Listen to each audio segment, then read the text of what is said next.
ভাই মারা গেল আমেরিকাতে, একটা ভাই দীর্ঘদিন বাইরে আছে, আমি দীর্ঘদিন অসুস্থ অবস্থা। ছাত্র জনতাকে অভিনন্দন জানাই, যারা বুকের তাজা রক্ত দিয়ে বাংলাদেশের দ্বিতীয়বার স্বাধীনতা এনেছে, প্রকৃত স্বাধীনতা এনেছে এবং একটি বিজয় দিবস, নতুন বিজয় দিবস আমাদের উপর। স্কুল কলেজের মাসুম বাচ্চারা নিজেদের জীবন দিয়ে রক্ত ঝরিয়ে আমাদের কাছকে মুক্ত করেছে, গোটা জাতিকে মুক্ত করেছে, যাদের শহীদী আত্মত্যাগের মধ্যে দিয়ে আজকে গোটা জাতি মুক্তি লাভ করেছে এক ভয়ঙ্কর ফ্যাসিবাদ থেকে। নতুন নতুন আইন হচ্ছে, এই আইনে এখন কথাও বলা যাবে না।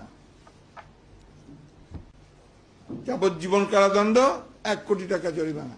একমাত্র রাজাকাররা, পাকিস্তানপন্থীরা স্বাধীনতা যুদ্ধকে স্বীকার করে নাই।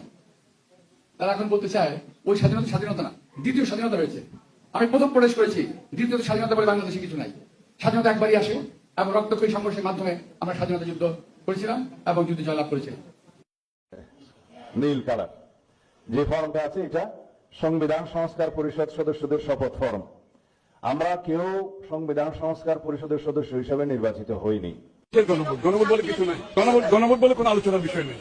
এটা ওখানেও কোনো এজেন্ডা ছিল না, এখন গণভোটের কোনো এজেন্ডা নেই। এরপরে নতুন ভাবে ঐক্যমত হওয়ার কিছু নাই। যেটা ঐক্যমত হওয়ার অতটুকু হইতে চ্যাপ্টার ওখানে ক্লোজ হয়েছে। আসসালামু আলাইকুম।